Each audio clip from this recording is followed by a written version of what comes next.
Hey everybody, it's Dr. Smith from Accomplished Health and Wellness, and here in Lawrence, Kansas, sorry.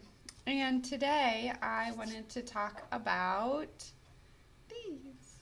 Yay. So if you don't know what this is an essential oil. This one's from Young Living, and it's Abundance. I like to diffuse this once a month, and you can actually meditate with this one so that you can kind of refocus where your direction is in life. And anyways, I just wanted to talk about like what is this? And how do they get it in this bottle, right? I mean, all of that stuff in there. How did they get that in there? And is this new? So, essential oils aren't new. They've actually been around for more than 20 years. So, and I think Young Living has been in the game for at least 20 years. And there's a bunch of other companies out there as well that do essential oils. So anyways, I wanted to just kind of talk about what are they, right? Where do they come from? So oils are actually concentrated plant extracts. And these are going to be harvested, well, Young Living harvests them from farm-grown, all of theirs are partner farms. But they can be wild-crafted flowers, herbs, and trees, but all of theirs are actually partner farms. And how do they get them in this bottle? Because there's a lot of stuff in there. And so what they do is there's 3 processes that they'll get them into this bottle, and that's what we're going to talk about. And so this is for all of those people out there that just want to know how do they get this in the bottle. And if you're not one of those, then watch anyway. You'll learn something. And if you get bored, turn it off, whatever. Anyway, so there's 3 processes. One is steam distillation, one is cold pressing, one is steam distillation, 2 is cold pressing, 3 is resin tapping. And we're going to talk about each one of those today. So steam distillation, there's actually 4 different processes for distillation. So there's water distillation, there's water steam, there's steam, and then there's percolation and hydrodiffusion. So that last one is just one, even though it's 2 names. But anyways, 4. So when they're distilling it, what they use is something called a still. I wish I had a picture, but I don't. Sorry. It'd be cool if I had a still. Then I could show it to you. But I don't have that either. And anyway, so what they do is they take the plant material and they put it on this grid inside the still. And then they seal the still up. And then they will use either steam or water and steam to pick up it slowly breaks through the plant material, and then it'll pick up the volatile particles that are released. And so the volatile particles are what will go from the plant, enter into the vapor, and then be picked up by the steam and go into vapor and then be condensed later. And so that's what this is, volatile particles from the plant. And so what happens is the steam comes through and it picks up these volatile particles. And then that's raised up from the plant into vapor. And then that vapor goes through a connecting pipe into a condenser. And then in the condenser, everything is cooled and goes back into this like water oil mixture. And that's what happens in the condenser. And it's collected into this container in the condenser. And then, as we know, right, oil and water, they don't mix. And so usually what will happen is the oil is going to go to the top, and then the water will go on the below. But actually, the oil will go to the bottom, and the water will raise to the top. And so, like, clove oil does that, but not a lot of them do that. Anyways, then the oil is easily like siphoned off or separated from the water and then put into these cool little bottles for us to use. So there's, like I said before, there's 4 different distillation processes. So one is going to be water, and water is usually used for flowers, and that's because direct steam onto the flowers is actually going to make them clump, and then the vapor can't go through the clumping part and pick up all the volatile particles. And so they actually will kind of like boil off the flowers, and then the volatile particles actually lift up into the vapor as that the boiling process happens. And then there's water and steam.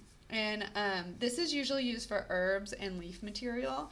And what happens is the water remains below the plant, and then steam is introduced from the outside of the still. So it's like an indirect steam process, and it kind of comes across and picks up the volatile particles from the plant, from the flowers, plant, whatever, herbs and leaves. And then there's steam. So steam is like pretty much what I talked about already. It's just steam is introduced. There's like no water there. It's just the steam that's coming in. And it comes in from the bottom, goes up through the plant, and goes off as vapor just like all the rest. And this one is actually the most commonly used one. And then there's this hydrodiffusion or percolation. And so this one is used for woody or tough material, and then seeds such as like fennel and dill seed. And it's very similar to steam distillation, except that the steam comes in through the top instead of the bottom. And there's actually a shorter distillation time with that one. So that's kind of cool. So the next one that we're going to move on to is expression.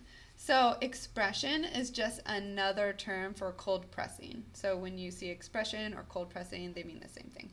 And these are usually used for citrus oils, but you can actually also distill citrus oils, just so that you know. And I'll tell you why one is better than the other, or maybe it's not later. So in the old days, they used to do this by hand, and so I have this little glass container, and on top of it has this little pokey thing sticks up out. I wish I should have brought it. And you take your orange or your lemon or your lime or whatever, and you grind it on that thing that sticks out. And you have to kind of squeeze the fruit and grind it, and then all the liquid goes into the jar underneath. And then basically what you're left with is some pulpy stuff and your rind. And then they would actually press the oil, get the oils out of the rind that way. So just imagine. When I learned that, I was like, ouch, because that would not be fun. I mean, I only do get the juice out of like a lemon or a lime when I'm doing guacamole. So I can't imagine trying to get like a ton out to fill this bottle. That'd be, like you got to get the juice out before you can press the rind. I wouldn't want to do that. I would not sign up for that job. No way. Anyway, so the newer process is a lot less labor intensive, and it has this French name, and it's called écuelle à piquer. If you're French, I'm sorry if I said that wrong. Anyways, so what they do is they put all the fruits into this container, and then the container has the spikes on it, and they rotate the fruit, and then all the spikes will actually puncture the peel, and then while they rotate around, right? And so then all the oils and the juices and stuff will come down into a collecting container at the bottom. But what's in there is going to be oil, water, and juice. And then over time, those will separate out, and then they siphon off the oil. More modern devices, because everything is modernized and everything is like on these big big plants and all of these, it's all automated, right? And so in the newer ones, they use actually a centrifuge to quickly pull off the oils, and that works better. So the advantage of cold pressing is that when they cold press, they actually will maintain the aroma of the rind, and which is cool. So those oils are going to smell more like if you were to, scratch a lemon and smell it, it's going to smell more like a lemon. The problem with cold pressing is that when you do this, you also pick up non-volatile particles like wax that's on the outside. And Young Living, they try to make their oils as pure as possible. So they try to get out as much of that non-volatile particle as they can. But a lot of other companies, I'm not sure if they do or not. I don't think they do. Anyways, so sometimes when you buy ones over the counter, I call it over the counter, but at the grocery store, you might find that they clog up your diffuser, or they might like stain your fabric, or they might just not last as long, and that's because they probably have non-volatile particles in them. So just something to know. So the distilling, it you don't have those non-volatile particles, but the problem is it does not maintain the aroma as well. So aroma, non-volatile particles, I don't know. Anyways, that's all. I'm sure that they cold press these at Young Living, but they take out the non-volatile particles. Pretty sure, but don't quote me on that. Anyways, the last one is called resin tapping. So this one's pretty cool. So this is used for frankincense and myrrh. That always takes me back to like the birth of Christ, right? Because the three wise men, they brought in the frankincense, myrrh, and gold. And gold is an essential oil. But frankincense and myrrh are. So anyways, this is how it's collected. So you collect the resin or the sap. And what happens is they bore a hole into the tree. So in trees, in coniferous trees, and some other trees, the resin will circulate through the tree. And it serves to actually seal off any damage to the tree. So what they do with resin tapping is they actually bore a hole, and the hole has to go deep enough into the tree to enter these vacuoles that the sap is in. And that way the sap can exit the tree, right? So that process, the boring of the hole, that is called tapping.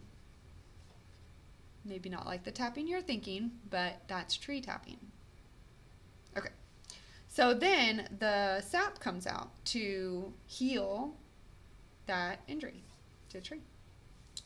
And so then it fills with resin, and all of the excess resin is then collected in like a bucket or container or whatever underneath that hole.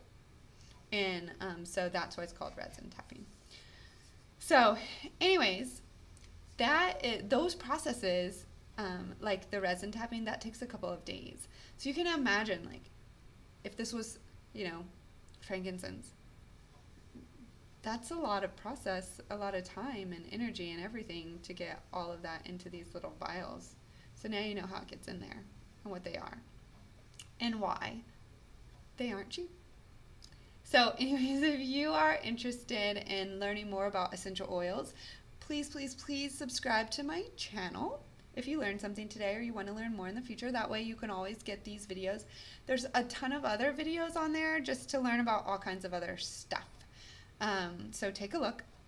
If you're interested in purchasing some oils from Young Living, then I will have my link in the comments.